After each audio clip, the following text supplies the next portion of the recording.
Hello and welcome to Take 5 with the Regional Chamber. I'm Kim Calvert. If you've tried to buy a new or a used vehicle in the last couple of years, you know how hard the auto industry was hit by the pandemic. Low inventory led to high prices, but that's all slowly coming to an end. Talia Hagler visited Sweeney Chevrolet Buick GMC to find out where things stand with the new and used vehicle market. At 100 years old, the Sweeney Chevrolet Buick GMC dealerships have been through just about every up and down, twist and turn you can imagine. And now they can add global pandemic to the list. We never know what we're going to get when it comes to ordering cars, what we can order, what we can't order.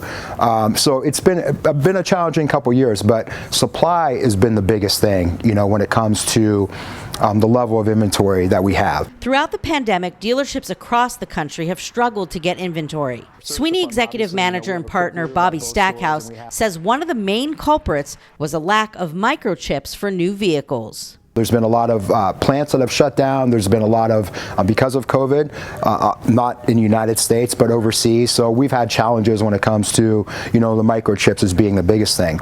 But along the way, there's also been other supply issues.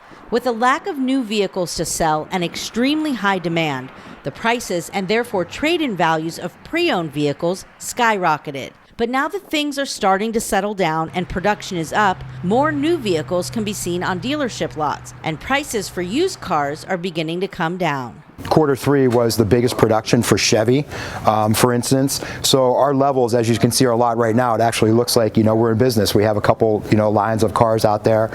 So production was great in Q3. Actually, inventory levels are the highest they've been since June of 2021 when it comes to new car inventory. So you're starting to see that slowly but surely ramp up. Sweeney is far from back to pre-COVID numbers, but there are now plenty of new and used vehicles on the lot to choose from.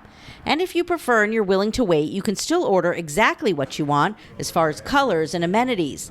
And if you want to wait just a little bit longer, Bobby says General Motors has some really exciting new vehicles in the pipeline, including electric vehicles, coming in the next year or two. For Take 5 with the Regional Chamber, I'm Talia Hagler. To see all of the new and used vehicles in stock and to check out their other services, visit SweeneyChevrolet.com and SweeneyBuickGMC.com.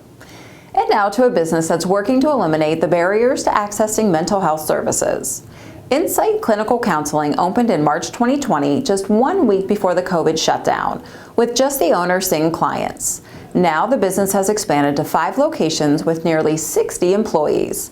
Insight not only sees clients in their offices, but they're also trying to make it easier for people to access counseling by bringing it directly to their places of employment. One of the things that, of course, has been happening since the pandemic is that workforces are leaving in record numbers. And one of the things that we tend to find is that if the mental health of a workforce increases and improves, employee retention increases and improves. And a lot of times there's obstacles to employees gaining or getting mental health services, which means I don't want to miss work, I don't have time. When I get home from work, things get kind of crazy. So if an employer can offer on-site counseling services, we send counseling out to the businesses. And it really has been very well received, and we do a lot of that type of work. Insight takes a different approach to counseling. They focus on incorporating the physical self with mental health. So they also offer massage therapy and nutrition and wellness services. To learn more about the practice, visit insightclinicalcounseling.com. We hope you enjoyed this edition of Take 5, and we'll see you again next week. With the Regional Chamber, I'm Kim Calvert. Take 5 with the Regional Chamber is produced by Mahoning Valley Productions, where we tell your stories.